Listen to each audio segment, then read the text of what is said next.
Happy Friday, everyone. This is Matthew Moy, Vincent Arroyo Family Winery winemaker.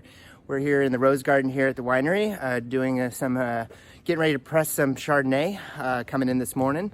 Sorry we haven't been with you the past couple weeks. It's been a crazy 2 weeks. We have had fires.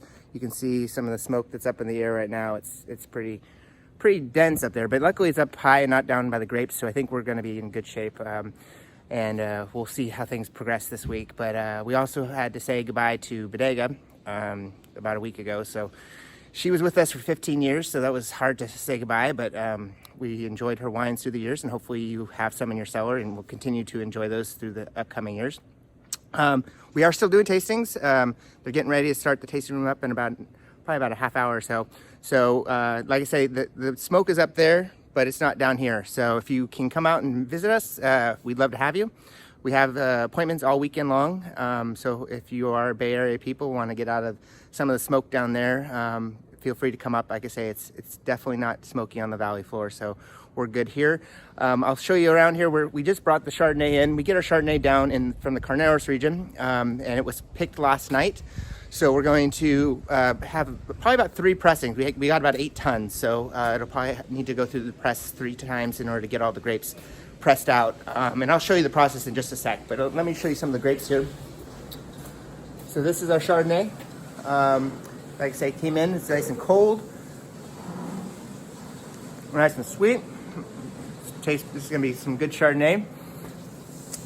You see Mario way back there and Fernando, they're cleaning up. We just loaded the press just a minute ago, and it'll cycle for about 3 hours before we put the new press in. But it's gonna be a busy day here because, let me get the seat out.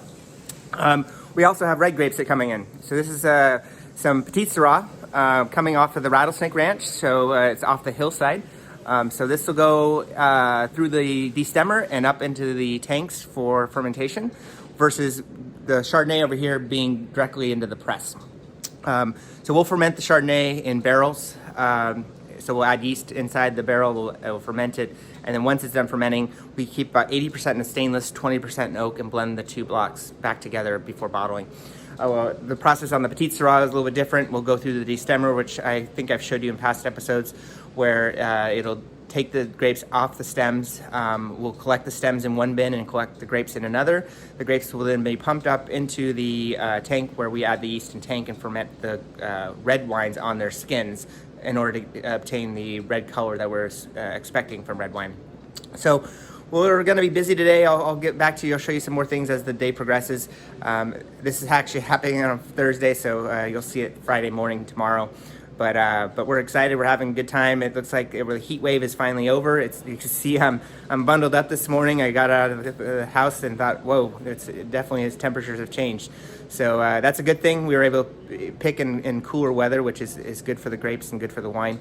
So we'll keep going. And I think with our grapes right now, I think everything is ripening on time. And I think we're just going to continue to pick until we're done. So we may be done, hopefully, fingers crossed, by the end of September. But anyways, hope everyone's doing well, staying healthy, and come and see us or buy some of our wine. We are all doing great here and having a good time in harvest, and definitely staying safe. Cheers, everybody. Here's the 2020 Chardonnay, just came in this morning, put a little enzymes on top there, and we got our first load into the press. Back here, we'll go check it out.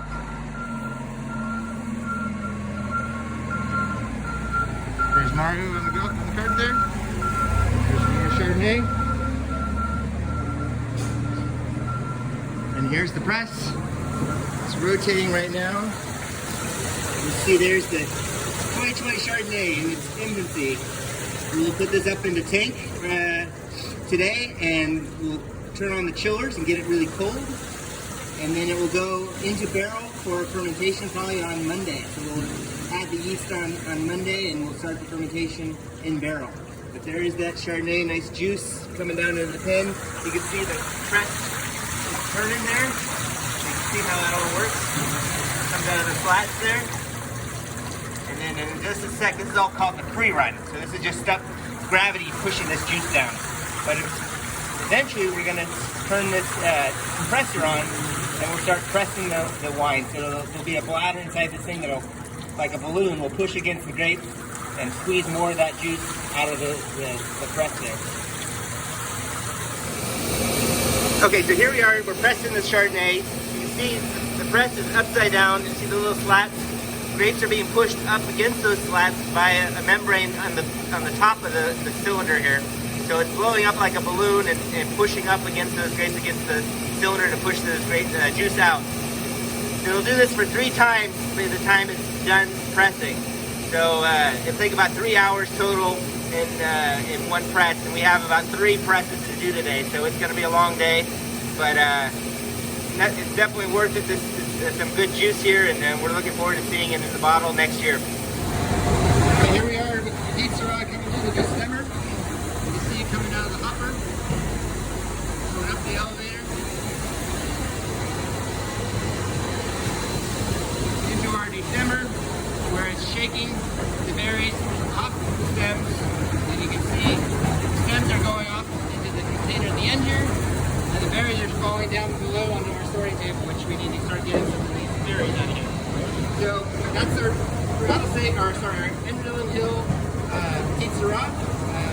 We're still picking it right now, but we have a little bit left to pick, and we'll be finished with that today. Okay, everybody, Betty, I'm over here now on a different part of the winery where we are doing some what we call T-bin fermentations. They're open top fermenters.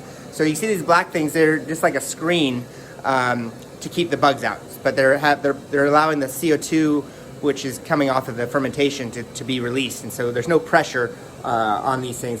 They're nice and clean. If you've been to the winery in the past, we used to use old bed sheets, so we've gotten a little more formal and a little more fancy with these guys here.